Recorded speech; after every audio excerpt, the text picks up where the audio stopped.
Hello, everyone. This is Cody Lee of BlackCatBooks.org, author of I, the Dragon, Cruel and Beautiful, Rabbit Hole, Lore and Frey, and the upcoming Jaw the Dragon. I went to bed last night just right after watching the Tears of the Kingdom final trailer. So I didn't get a chance to talk about it. I had just gone out on like a 2-hour-long bike ride, had a great time, came back, was about to pass out, and then remembered that Nintendo is doing the final trailer. So I wasn't even going to watch it right away because I wanted to actually make a video talking about it after I saw it. But instead, I just watched it, passed out, woke up, and I spent the past couple of hours trying to recover from all the crippling pain I'm still in. But now that I'm feeling a little bit better, now that I have a little bit of free time, it's time to talk about it. The Tears of the Kingdom final trailer. This is, I think, going to be more than the best game of the year, right? I've always maintained that Tears of the Kingdom was going to be a masterpiece in its own right, and it was going to stand among some of the best games ever made. But,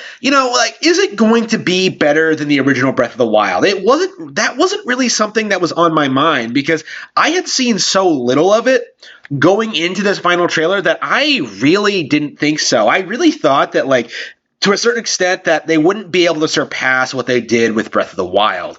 I thought this was going to be more of the same to a certain extent. I thought it was going to be the same map. It was going to have the same features. It was going to be the same thing over again with maybe some new areas and maybe some new powers. No.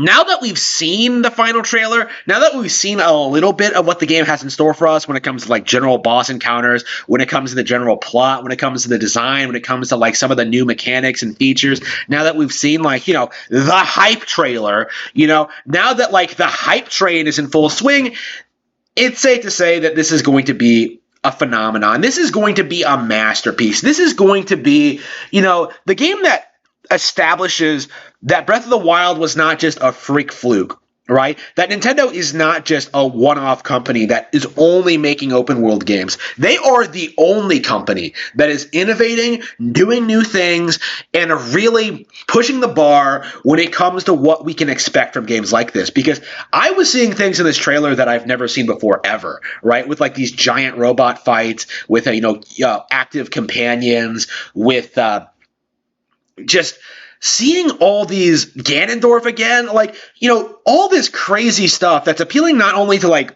old fans, people like me, but new ones as well. All of it comes together to create something that I think is, objectively speaking, the best open world RPG franchise on the planet. I didn't used to consider Zelda RPGs, but I think with the advent of Breath of the Wild, it can be considered an RPG, so that is going to be a weird for me to say. But yeah, an action-adventure RPG, an action RPG, right? The best style of game, the best game in that genre in existence. There is no more debate. You can't come out and say that Elden Ring is harder. Skyrim has more dialogue. It has a better story. It doesn't. You can't just come out and say that anymore, because when you get right down to it, when you get right down to its core elements, what makes a video game work, what makes a video game fun, entertaining, engaging, Zelda has always stood heads and shoulders above the competition. Up until this point, however, we just had this weird sort of refusal from the community to admit it. There are plenty of people in their 40s and 30s who will tell you that Link to the Past was their last Zelda game, right? The last Zelda game they liked, because ever since then we've had the media damage controlling every single Zelda release since, right? Link's Awakening, Ocarina of Time, Majora's Mask, Wind Waker, Twilight Princess, Skyward Sword. All of them have this really weird agenda against them right from the onset, right? Skyward Sword is a really good example. I just watched recently the X-Play video going over that review, the really infamous one with the Player's Choice Awards of 2011. They wanted Assassin's Creed to win, but Zelda won instead. And you have Adam Sessler and Blair. Blair's his name, right? Who is that guy? You have Adam Sessler and that guy he's with just standing there, just making fun of Zelda fans. Oh, don't you understand? This is a game for children. How could you be excited for a game for children? Right? We saw this, all right? Like on air, on a major network, TV network, just before cancellation, like screaming at you, getting angry at the fans for being enthusiastic about Skyward Sword, which the media, wrote off almost immediately as beating a mediocre Zelda title despite being top tier, right? That's not really something they can do anymore.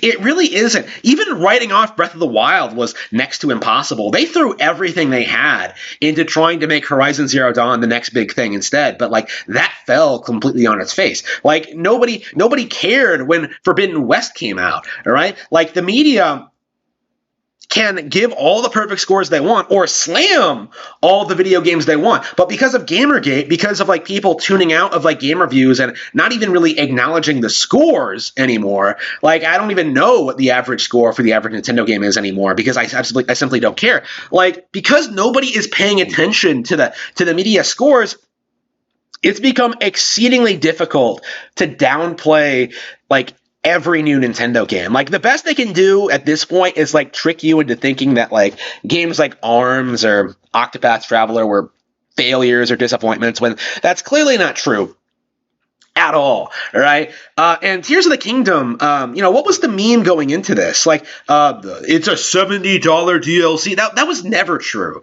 right? That was obviously never true, like right from the get-go. But looking at how many people are going to be calling this a $70 DLC when we actually see release, right? Like, I don't think anyone's really calling it a $70 DLC right now. The thing people are doing now, I think, are like screaming about emulators and screaming about how the Switch is underpowered when that's not really something anyone is really talking or thinking about, right? Like, that's the reality of this is that, like, Tears of the Kingdom is only available on Switch. It's not on PlayStation. It's not on Xbox. It's not on Steam, right? This is a Nintendo exclusive. And this is proof, I think, that the Switch does indeed have a ton of new titles to look forward to in the near future. And obviously that was always true, but like, it was weird going into this year and seeing people like write off Fire Emblem Engage, Octopath Traveler 2, Fatal Frame 4, Advance Wars 1 and 2, and Tears of the Kingdom, right? Like if you listen to the critics, the establishment, the gaming media, like the Switch was about to die, right? The Switch was going to get stomped by the PS5 and Nintendo would have to release a new console imminently in order to compete. What AAA game from any developer is able to compete with Tears of the Kingdom, right? Like Elden Ring is the closest thing they have, and Elden Ring isn't going to be able to compete with this. It's not even going to be close, right? Like I fully expect this at this point to outsell Elden Ring in its first year, right? I think there's absolutely no way whatsoever that this game does not outsell Elden Ring.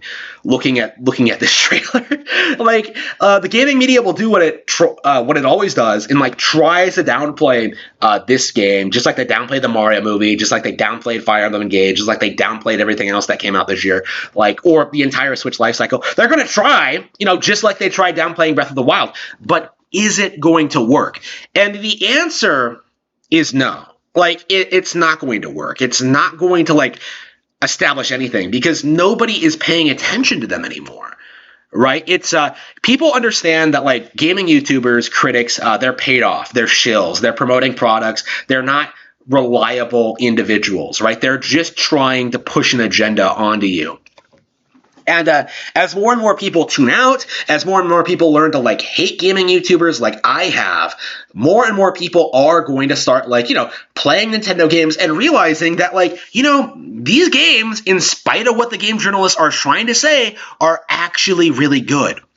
And Tears of the Kingdom, I think, is going to be a very good example of that because, how many times were we told in the past couple of years that like, Zelda couldn't compete with From Software, with Bethesda, with CD Projekt Red. And what happened? Like Breath of the Wild came out and like stomped all of them, right? At this point, the only open world franchise I think that could even come close to competing with them is Take-Two because of Grand Theft Auto. But Grand Theft Auto is also on the decline. So I think the problem going forward is going to be that, like, Grand Theft Auto is not going to be able to put out sequels as quickly or as efficiently as Zelda is. As a franchise, Zelda is already more successful than Grand Theft Auto. Or more accurately, I suppose like Nintendo as a brand, it has like a better is better situated than Grand Theft Auto. It's able to like, actually be more flexible and actually do new things, actually like innovate and be creative, as opposed to Grand Theft Auto, which is just like a burn, loot, and murder simulator, right? Like that is what Grand Theft Auto is. That's why it's appealing to people, but that doesn't make it a good game, right? And I think that we are in that weird position right now where Take-Two games do technically sell more. Grand Theft Auto 5 sold 100 million units, but does that make it a better game than something like Mario Kart 8 Deluxe or Animal Crossing or Breath of the Wild? No. All right, when you get right down to it, Grand Theft Auto is a franchise that appeals to the absolute dregs of society, while like cool, sophisticated, well-educated people are playing games of a wide variety, right? They're playing games that do what Grand Theft Auto does better, right?